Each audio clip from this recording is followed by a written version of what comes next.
आदिम तीर्थंकर प्रभु आदिनाथ मुनिनाथ, आदि व्याधि अगमग मिटे तुम पद में मम मात। चरण शरण है आपके तारण तरण जिहाज, भवदधि तट तट ले चलो करुणा कर जिनेरा।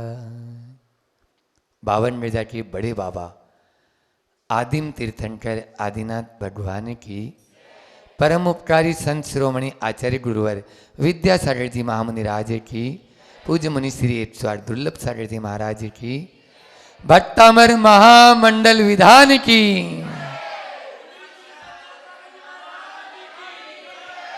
बहुत उत्साह, उमंग और उल्लास के साथ आज अभी आपने भट्टामर महामंडल विधान के माध्यम से आदिनाथ भगवान की स्तुति और अर्चना की, भक्ति की। निश्चित रूप में भक्ति में वह शक्ति है और वह युक्ति भी है, दोनों है, जो आपको मुक्ति का मार्ग प्रशस्त कर देती है। इसलिए जिनको मोक्ष की अभिलाषा है, जो मोक्ष पुरुषार्थ की साधना करना चाहते हैं, उनके लिए भक्ति अनिवार्य है। लेकिन भक्ति में तो कम ध्यान देते हैं और भक्ति में ज़्यादा देते हैं, ज़्यादा अंतर नहीं है, उकार का फर्क है। भक्ति में तो कम ध्यान देते हैं और भक्ति में ज़्यादा ध्यान देते हैं।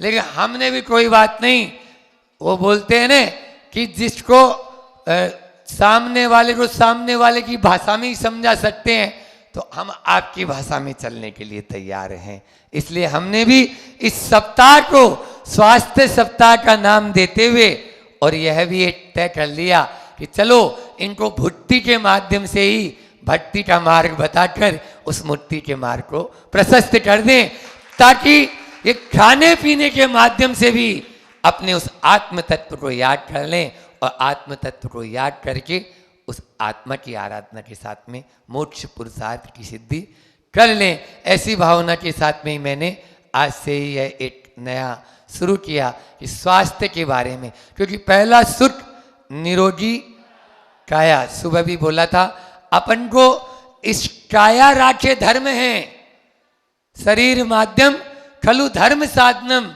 यह शरीर साधना के लिए अपन को मिला है। बस ध्यान रखना बंधुओं, आप शरीर आपका नौकर है, आप शरीर के नौकर नहीं, आप शरीर के नौकर नहीं है, शरीर आपका नौकर है। संत कहते हैं जो खाने के लिए जीते हैं वो शरीर के नौकर हैं, और जो जीने के लिए खाते हैं वो शरीर को नौकर बनाकर अपना काम निकालते रहते हैं। इसलिए स्वाद के लिए नहीं, आज प्रातः काल में बोला था 3 शब्द बोलो, कहाँ है श्रीपाल, ये बैठा तो, हाँ बोल, स्वाद के लिए नहीं, स्वास्थ्य के लिए भी नहीं, साधना के लिए खाएं तो बहुत अच्छा हो जाएगा।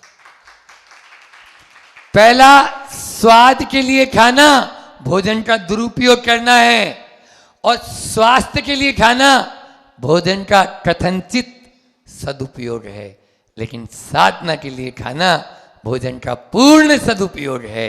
इसलिए आप पूर्ण सदुपयोग करें, स्वाद के लिए खाए वो रोगी, बताया था मैंने, और स्वास्थ्य के लिए खाए वो भोगी, और साधना के लिए खाए वो योगी। इसलिए हमें योग की ओर साधना करना है और योगी बनना है। इस प्रकार से कुछ ये टिप्स आपको मैंने प्रातःकाल की बेला में, चाहे वो सात्विक, राजसिक और तामसिक आहार के नाम से दिया था, और भी बहुत सारे छोटे छोटे बिंदु देकर आपको मैंने समझाने का प्रयास किया कि किस प्रकार से हम भोजन करते हुए भी। प्रवचन सार में एक कारिका आती है, आज सुबह भी मैंने प्रवचन सार का बोला था कि उसमें आया था कि जो साधु यदि अपने क्षेत्र और काल के अनुसार भोजन नहीं करता, उसके हाथ से संयम का उपकरण भी छूट सकता है।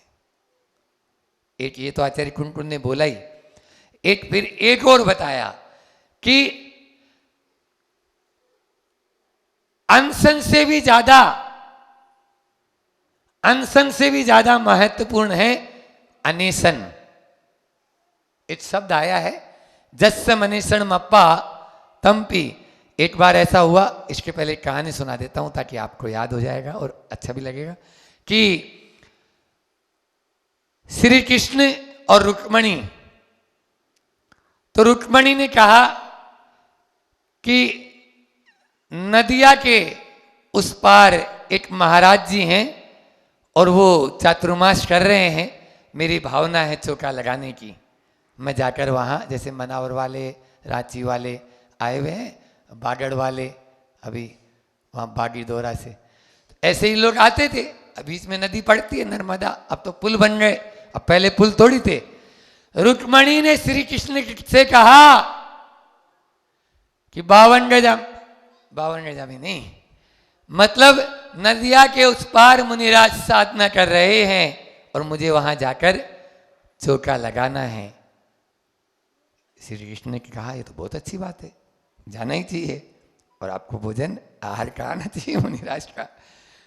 श्री कृष्ण के साथ में, श्री कृष्ण के साथ में नहीं, वो अकेली अपनी सहेलियों के साथ में चली, लेकिन नदी में पानी उफान पर, नदी पर पानी उफान पर, और वो महाराज जी एक माह में एक ही बार आहार लेते थे, मतलब 3 ही बार आहार होते थे चातुर्मास में।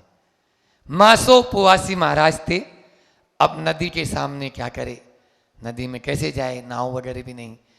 उसने नदी से प्रार्थना की, हे नदिया मुझे रास्ता दे दो, चौका लगाना है।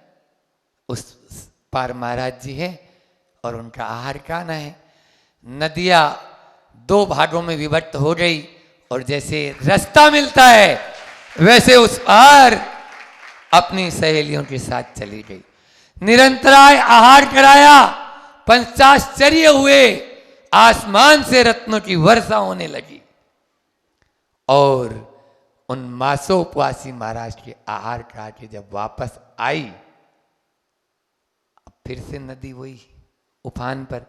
अब क्या करें, रास्ता तो था पहले जाने का, तो कि भाई मासोपवासी महाराज है, उनका आहार खाना है। अब कौन का आहार खाना है, अब इधर तो कोई महाराज जी है नहीं, अब आए कैसे, संकट में फंस गई। रुक्मणी ने सोचा चलो मुनि महाराज जी से पूछते हैं रास्ता। मुनि महाराज जी से पूछते हैं, अब और कौन है इधर, और कोई थोड़ी जंगल में कौन मिलेगा। मुनि महाराज के पास गई, भगवान ऐसा ऐसा था और हम आ तो गए, अब जाएं कैसे। बोले जैसे आई थी वैसे ही चले जाओ। मुनि महाराज ने क्या कहा, शब्द याद रख लेना, जैसे आई थी वैसे ही चले जाओ। आई और तुरंत नदिया से बोली, नदिया मुनि महाराज जी उपवास है उनका, और हमने उनका आहार कराया, और उपवास है तो आप हमें रास्ता दे दो। नदिया 2 भागों में विभक्त हुई और रुक्मणी इस पार आ गई। ताली अभी नहीं बजाओ, इस पार आ गई। लेकिन सहेलियों को आश्चर्य हुआ, अभी हमने आहार कराया, लेकिन क्या बात है, नदिया ने रास्ता दे दिया, उनका तो उपवास था ही नहीं। अभी तो कराया है, अभी पार ना कराइए, बोलो फिर कैसे। तब आचार्य कुंद स्वामी ने ये कारिका लिखी है जस्स मणिषण मप्पा वाली, कि मुनि महाराज जी बोलते हुए भी नहीं बोलते, खाते हुए भी नहीं खाते, और देखते हुए भी पश्यन्नपि न पश्यति, ब्रुवन्नपि न ब्रुवति, और खादन्नपि न खादति, और चलते हुए भी नहीं चलते। ये मुनि महाराज जी उस आचार्य कुंद स्वामी वहाँ कहना चाह रहे हैं। बस भोजन भी आप लोग ऐसे ही करो, लेकिन हम तो टूट पड़ते हैं जैसे वर्षों के बूढ़े हैं। सुबह का भोजन हो गया और शाम को यदि चूरमा दाल बाटी बना ली तो फिर देखो आप क्या स्थिति होती है। तो ये भोजन भट्ट नहीं बनो, अपन को खाओ। भोजन करने के लिए आज मैंने लिखा बोर्ड के ऊपर वहां पर कि स्वाद के लिए मत जियो, लेकिन स्वाद, अब स्वाद तो आएगा ना, स्वाद, लेकिन आपको स्वाद लेना नहीं है। बस स्वाद लेकर खाओ का मतलब वहां पर है कि जितना जो स्वाद आपका रसना इंद्रिय का है, बस है उसको। और फिर वैसे भी पुद्गल का एक भी परमाणु ऐसा नहीं है जो हमने आज तक कभी भोगा ना हो। ये निश्चय की बात है, बिल्कुल हमारा ही हम उगाल खा रहे हैं और उसको अच्छा मान रहे हैं, बिल्कुल। तो इस प्रकार से आचार्य कुंद कुंद को, लेकिन क्या करें, टटाशेर आता है ना, टटाशेर भाजी, टटाशेर खाजा और अंधेरी नगरी चौपट राजा, यही चल रहा है। अब वो टटाशेर नगरी, टटाशेर खाजा और अंधेरी नगरी चौपट राजा। तो एक बार ऐसा था, एक यानी जो है ना गुरु और शिष्य एक नगर में पहुंचे और वहां पर यही कहावत कैसे प्रचलित हुई, उसका मैंने फिर रिसर्च किया। तो उसमें आया 1 टका में सब मिलता था। 1 शेर खाजा भी ले लो, 1 शेर भाजी भी ले लो, 1 शेर कुछ भी ले लो। वो बोले ये तो बहुत अच्छा है, बहुत बढ़िया देश है। अब वो शिष्य बोला गुरुजी इससे अच्छा देश और क्या रहेगा, अपन तो यहीं रहेंगे। बोले आगे चल, यहाँ नहीं रहना है। बोले नहीं नहीं मैं तो यहीं रहूंगा। बोले तुझे रहना तो तू रह, मैं तो चला। गुरुजी उसको छोड़ के चले गए। अब बस खा खा के मोटा हो गया। भाई खाने के बाद क्या होता है, पेट ही तो फूलेगा, आदमी खाए जाएगा तो कैसा। और टटाशेर भाजा खाजा मिल जाए तो फिर क्या है, खाओ फिर। और वो खाजा उसका नाम ही है क्या, जो खा जाए उसका नाम खाजा। तो वो खाजा खाना शुरू किया, अब हो गया मोटा, बिल्कुल गोल मटोल।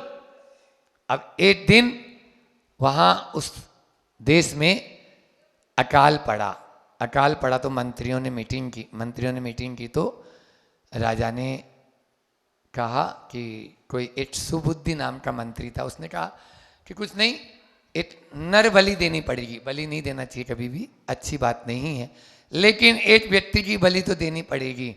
तो ठीक है ढूंढो सबसे मोटा ताजा कौन है अपने यहां, और उसको ढूंढ के लाओ और उसी को देना है। अब वही मिल गया शिष्य, अब उसको पकड़ के ले आए। बोले कल तुम्हारी अंतिम दिन है, अंतिम रात है आज की, बस कल सुबह तुम्हें। अब वो बोला गुरुजी सही कहते थे, अंधेरी नगरी और चौपट राजा और टकाशेर भाजी और टकाशेर खाजा, अब क्या करूं। अब गुरुजी याद आ रहे हैं, गुरुजी बचाओ, अब क्या करूं, गुरुजी आओ। गुरुजी ने पुकार सुनी, कहते हैं गुरुजी वहां आ गए जहां उसको बलि देना था, सूली पे चढ़ाना था। गुरुजी गए उसके पास में, उसको कान में कुछ मंत्र बुदबुदाया और बोले ऐसा ऐसा, हाँ ठीक। अब दोनों जैसे ही उसको मारने की बारी आई तो गुरुजी उसको धक्का मारे। बोले नहीं इसको नहीं, मुझे मारो मुझे। अब जैसे ही गुरुजी आए तो शिष्य ने उनको धक्का मारा, नहीं नहीं मुझे मारो मुझे। अब जैसे शिष्य की बारी आई तो फिर गुरुजी को धक्का। तो राजा देखा ये क्या मामला है, ये गुरुजी जो इसके हैं और ये दोनों आदमी एक दूसरे से लड़ रहे हैं। बोले क्या मामला है, तो बोले गुरुजी बोले मैं बता रहा हूं, अभी अभी स्वर्ग से खबर आई, एक इंद्र जो सबसे बड़ा स्वर्ग का राजा था उसकी सीट खाली हो गई, जो मरेगा वही वो सीट पूरी कर देगा। अभी अभी खबर आई है। बोले हटो, अरे मुझे मारो, ये तो बहुत अच्छा काम है। राजा स्वयं ही वहां पर अपनी बलि देने के लिए तैयार हो गया और उन्हें इसलिए अंधेरी नगरी चौपट राजा और टकाशेर बाजी और टकाशेर खाजा, यही चल रहा है पूरे संसार में इस प्रकार के। और गुरु शिष्य बदशे और वो चला गया। कहने को ये कहानी है, लेकिन आदमी यदि जब खाना शुरू करते हैं यहाँ पर आप कथ्य इसका पकड़ो मेरा कि जो मुझे लेना है कि भोजन भट्ट नहीं बनना है। खाते जाते हैं और उसके बाद में ये भी नहीं मालूम कि अपने कितना खा लिया है, और उसके बाद में स्थितियां बहुत तनावपूर्ण हो जाती है। कई बार अस्पताल भरे पड़े हैं खाने वालों से, अस्पताल भरे पड़े हैं ज्यादा खाने वालों से। कम खाने वाला आज तक कोई अस्पताल पहुंचा हो? कोई मेरे एक आध बता देना आप लोग लाके।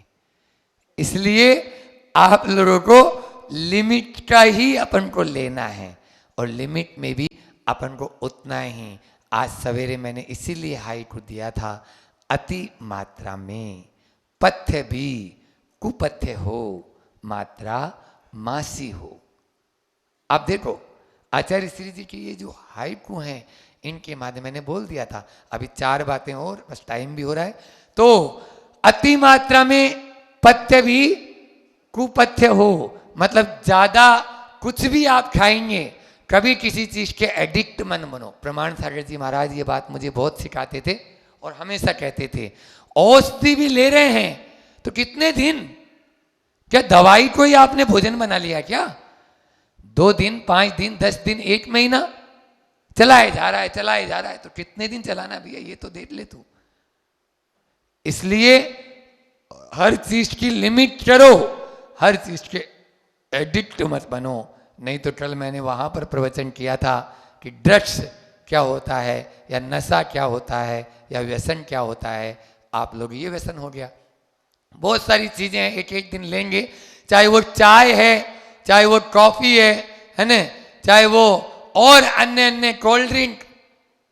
रामदेव बाबा क्या बोलते हैं पता है मुकेश भैया?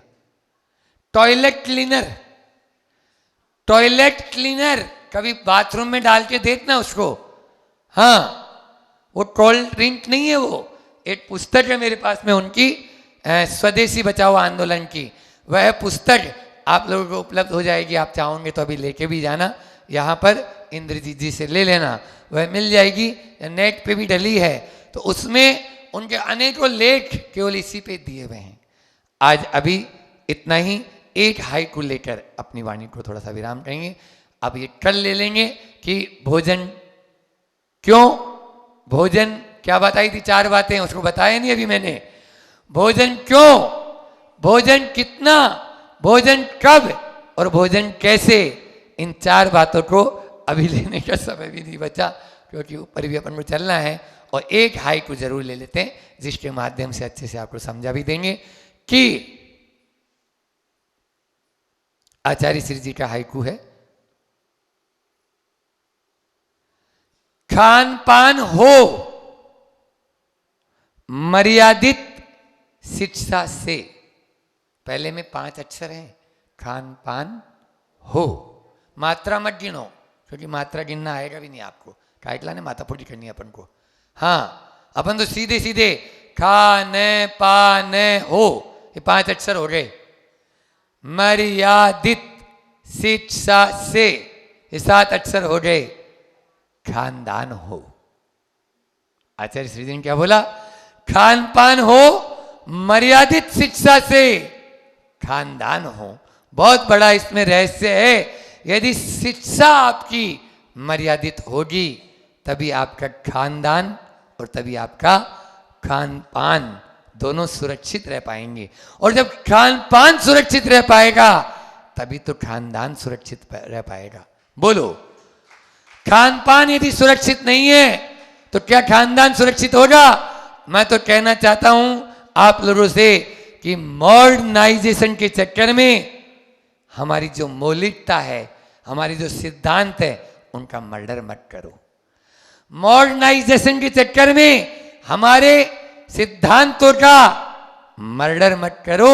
हमारे जो सिद्धांत थे, आज सुबह भी मैंने कहा था, हितबुक, मितबुक और साठबुक चैव। ये कौन ने कहा था? अश्वनी कुमार ने। किससे कहा था?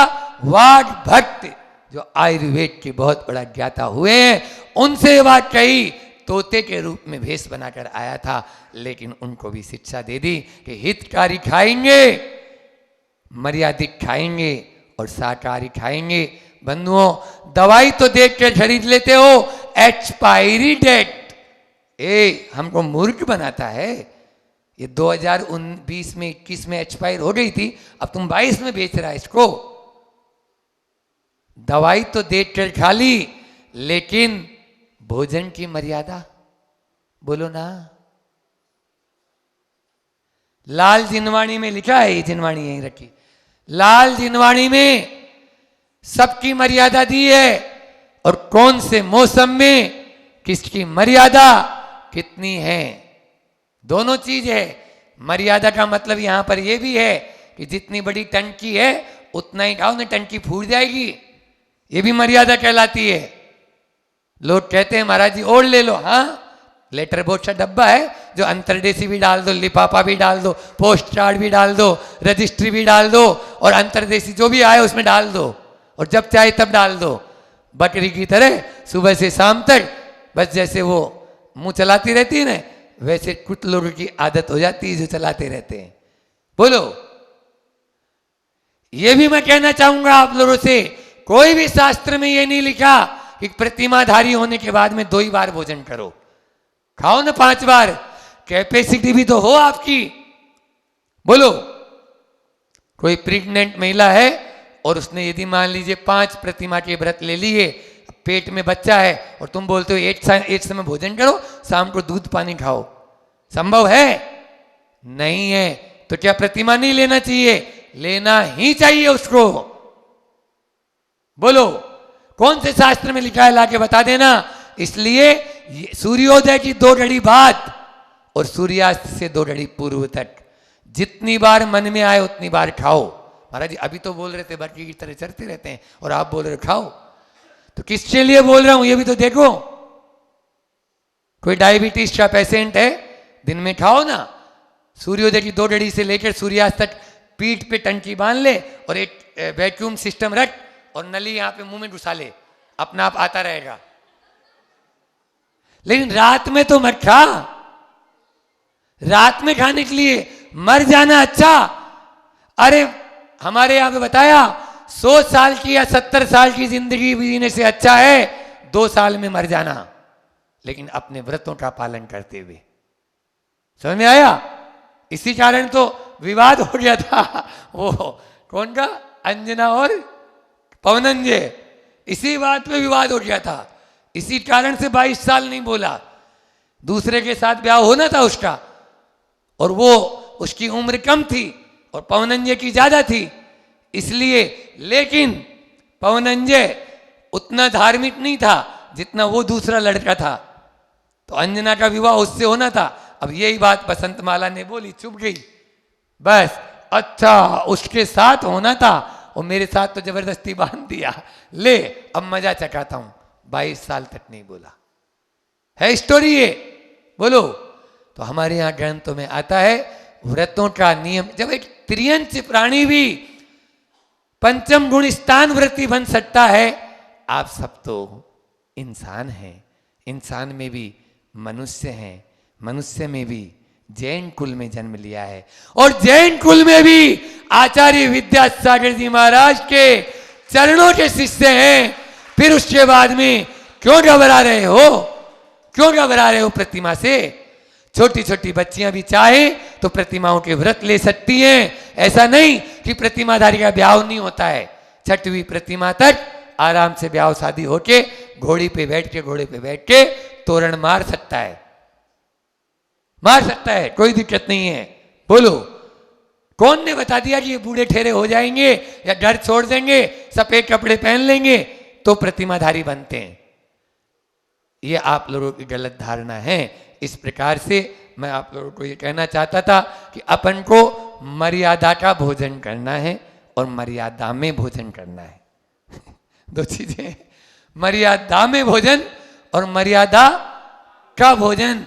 मर्यादित शिक्षा से हाइकू के अंदर भी मर्यादा शब्द आया था, इसी कारण से हमने मर्यादा को यहां तक लेके गए। जिस चीज की जितने दिन की मर्यादा है उतने ही दिन उसको खाओ, लेकिन अचार मुरब्बा खाने वालों, निलोन्स का अचार, ब्याह शादी में जाते हैं तो क्या होता है? बोलो, कौन सा वो बना के दे रहा है क्या? आप लोग आराम से उंगली चूसते रह जाते। महाराज जी वो जो स्वाद है, महाराज जी हाउ, जिंदगी में जैसा तो खाया ही नहीं तुम लोगों ने। ध्यान रखना, उत्तरी घाटी, बोलो ना हरिश्चंद्र जी, हो गई माटी। हाँ, ऐसा ही नहीं, आप देखिए ये आपके मन में दृढ़ श्रद्धा आ जाएगा, उसी दिन आप इसके नौकर नहीं रहेंगे, ये आपका नौकर हो जाएगा, ये आपका नौकर हो जाएगा।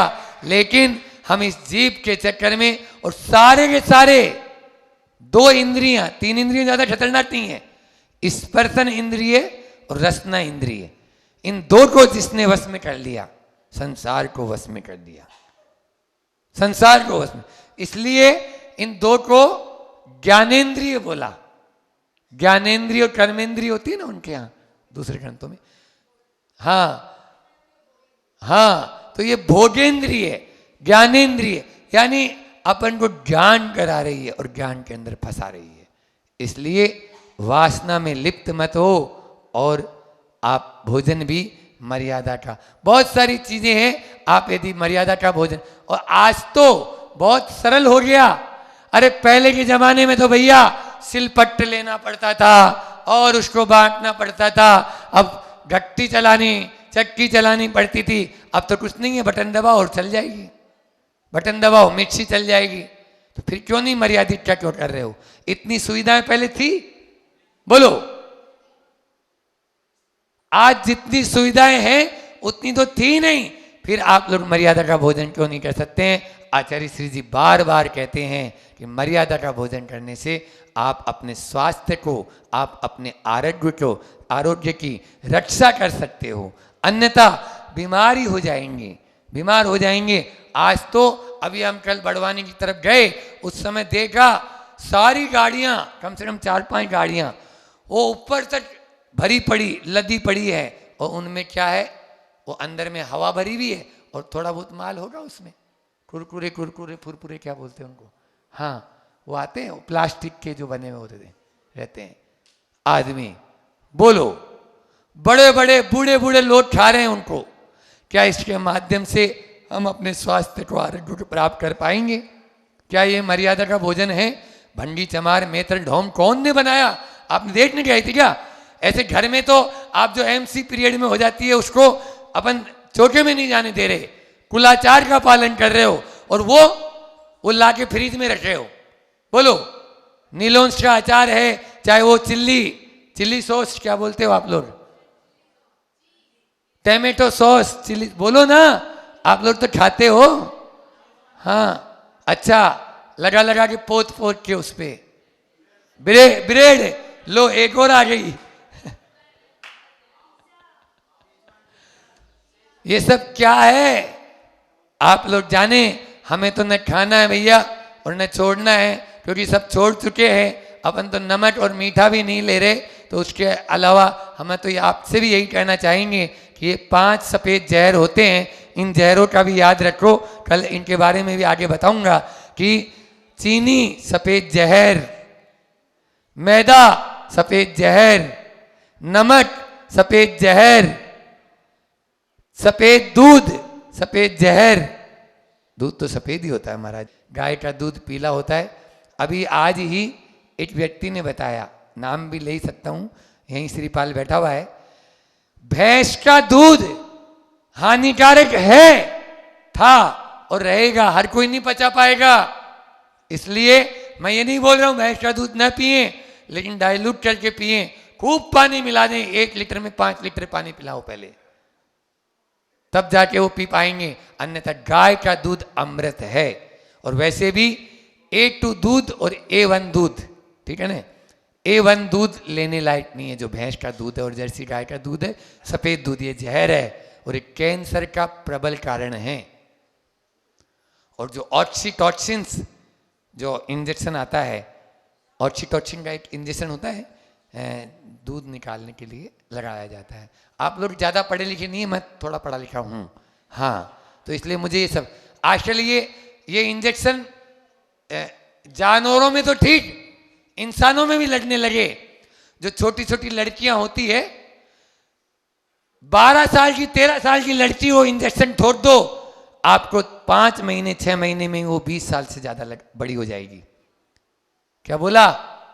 बहुत पीड़ा होती है। और फिर उनको बेचते हैं उन लड़कियों को, ये ऑक्सीटोसिन इंजेक्शन जो होता है, और वो गायों को और भैंसों को लगाया जाता है जिनके बछड़े खत्म हो जाते हैं। बछड़े वाली गाय का ही दूध आप खरीदें, वही A2 दूध आपके पीने योग्य है। और उसको जो बीमारी थी सोराइसिस जैसा रहता था स्किन पे, तो वो सब ठीक हो गया। केवल गाय के दूध पीने मात्र से वो पूरा ठीक हुआ है। बोलो, तो ये क्यों नहीं हो सकता? सब हो सकता है। इसी प्रकार से दूसरा अपना ये था एक चावल, सफेद चावल, पॉलिश्ड चावल, वो भी कभी नहीं खाना है। हाई को याद रखना, खानदान हो, मर्यादित शिक्षा से खान पान हो, आपको कुलाचार का पालन करते हुए अपनी मर्यादा में रहना होगा। और हमारे बुजुर्गों ने जो मर्यादित शिक्षा दी थी, उसी शिक्षा के अनुसार अपने खान पान को रखेंगे तो खानदान को भी जीवित रख पाएंगे, संस्कृति को भी आगे बढ़ा पाएंगे। अन्यथा आपका आज कहाँ चला जा रहा है हमारा ये भारत और हमारा समाज और हमारा परिवार और हम स्वयं, ये स्वयं आपको सोचने लायक है। तौर में तो खास तौर पर हर खंभों पर एक लिखा हुआ रहता है विगन, विगन। हाँ, तो विगन यानी शाकाहारी से भी ऊपर वाला स्टेज मानते हैं वो लोग, लेकिन वो है नहीं। क्या बोला? है नहीं। वो तो बहुत बड़ा भूत है, और उस भूत को अपने ऊपर कभी भी हावी मत होने देना, अन्यथा नहीं तो आप भी भूत ही बन जाएंगे।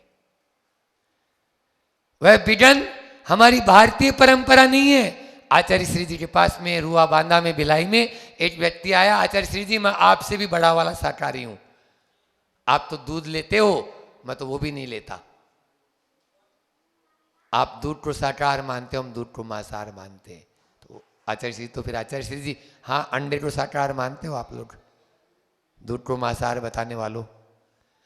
अरे दूध कभी भी मांसाहार न था, न है और न रहेगा। क्यों? क्योंकि दूध लेकर ही 24 में से 23 तीर्थंकरों को केवल ज्ञान की प्राप्ति हुई, और जिस आहार के माध्यम से केवल ज्ञान की प्राप्ति हो सकती है, वो कभी मांसाहार नहीं हो सकता। आदिनाथ भगवान को छोड़ दो, बाकी 23 तीर्थंकरों का आहार क्षीरान्न था, और क्षीरान्न का मतलब ही होता है दूध के साथ में अन्न की खीर, जिसको आप बोलते हो। समझ में आया? हाँ, आपका गाय पालन करने का तरीका गलत हो सकता है। हाँ, आपका दूध निकालने का तरीका गलत हो सकता है। हाँ, आपका जो है उस गाय के साथ में जो बर्ताव है वो आपका गलत हो सकता है। ये सब तो हमारी भारतीय परंपरा में पहले ही बता दिया। हमारे यहाँ तो उसको घर का मेंबर माना जाता था, है, और आज भी सोर और सुत्तक पालन किया जाता है। जब घर में कोई बछड़ा खत्म हो जाए, बछड़ी खत्म हो जाए, गाय खत्म हो जाए, भैंस खत्म हो जाए, तो उसका सोर सुत्तक का पालन उस मालिक को करना है। ये क्या है? उसके साथ जुड़ी हुई सिंपैथी है, उसके साथ जुड़ी हुई भावनाएं हैं। ये विदेशी नहीं पहचान पाएंगे। रहा सवाल टॉर्च से इंजेक्शन मारकर जो आप दूध निकालने की बात जो आपने कही है, उसके विरोध में मैं भी हूं और वो भी है, लेकिन समानता नहीं है। क्यों? क्योंकि उनका उद्देश्य है कि केवल मात्र हमारी दूध की प्राप्ति ज्यादा हो जाए। मशीनों से दूध निकाला जा रहा है। मैं धर्मस्थला में गया, 250-300 गायें, अब सबके थनों ये मोटे मोटे थन, और उनके नीचे मशीन लगाते और उसके माध्यम से दूध निकालते। हो सकता है एक आध गाय जिसके थन में से दूध के साथ में अंत में ब्लड भी आ जाएगा, आएगा ही। मान लीजिए मशीन तो मशीन है, आपने उसमें टाइमर सेट किया था कि इस गाय का दूध 5 मिनट में निकलता है या 3 मिनट में निकलता है। अब मान लीजिए उस दिन उसको 2.5 मिनट ही देना था, फिर बोलो 30 सेकंड तक क्या होगा? मशीन तो अपना काम करेगी, कितनी पीड़ा होगी। क्या ये भारतीय परंपरा थी क्या? कहां से आई? ये सब हमारी नहीं परंपराएं, हमारी जो भारतीय परंपरा में जो पशु पाल्योपेता आदि पुराण में आचार्य भगवान कह रहे हैं कि पशु पाल्योपेता कहा एक मनुष्य के लिए कि तुम पशुओं का पालन करोगे तो तुम्हारा पालन हो पाएगा। मतलब तुम पशुओं का पालन नहीं कर रहा है, पशु तेरा पालन कर रहे हैं। पहले तो इस कंसेप्ट को अपना क्लियर कर लो। हम पशुओं को नहीं पालते हैं, पशु इस धरती पर हैं। इस ब्रह्मांड का जो संतुलन है वो बना है। और जिस दिन पशुओं की संख्या कम होती नजर आएगी, तो अभी तो कोरोना आया था, कोरोना का बाप आएगा। समझ में आया? क्यों? आपने संतुलन बिगाड़ा ना। संतुलन किसने बिगाड़ा? इसलिए ये विघन जो कंसेप्ट है ये बहुत हानिकारक है, हमें इससे बचना चाहिए। 3 काल में इसके माध्यम से हमें उस ओर नहीं जाना है। हाँ, दूध और दूध से बने हुए प्रोडक्ट हमारे लिए भक्ष्य हैं, वो कभी भी अभक्ष्य नहीं है। लेकिन आज के तथाकथित पढ़े लिखे लोग इस ओर इस धारा में बह गए और वो जिसमें दूध और दूध से बने हुए जो और अन्य प्रोडक्ट हैं उनको मांसाहार किया और अन्य श्रेणी में ले जाते हैं। ये हमारे लिए बहुत हानिकारक। एक घोषणा आज इस मंच के माध्यम से कर देता हूं। आगामी 30 तारीख को पिछिका परिवर्तन समारोह इसी स्थान पर 52 गजा की इस पावन भूमि पर होने जा रहा है। कौन पीछी लेगा और कौन पीछी देगा, कई एंट्रियां आ चुकी है हमारे पास तो, लेकिन भाग्यशाली होगा जो बड़े महाराज जी की और हमारी पीछी ले पाएगा और कौन नहीं पीछी देगा। आप इंतजार कीजिए 30 तारीख का, सब उसे समारोह में शामिल हो। अरे संयम का उपकरण धारण नहीं कर सकते तो संयम का उपकरण जिनके हाथ में है उस समारोह में शामिल तो हो सकते हैं। इसलिए छूटना नहीं है। 30 अक्टूबर रहेगी, है ना, रविवार का दिन है। कमेटी ने आज ही बताया और हमने तुरंत उनको स्वीकार। बोले अहिंसा परमो धर्म की, आचार्य गुरुवर विद्यासागर जी महामुनि राज की।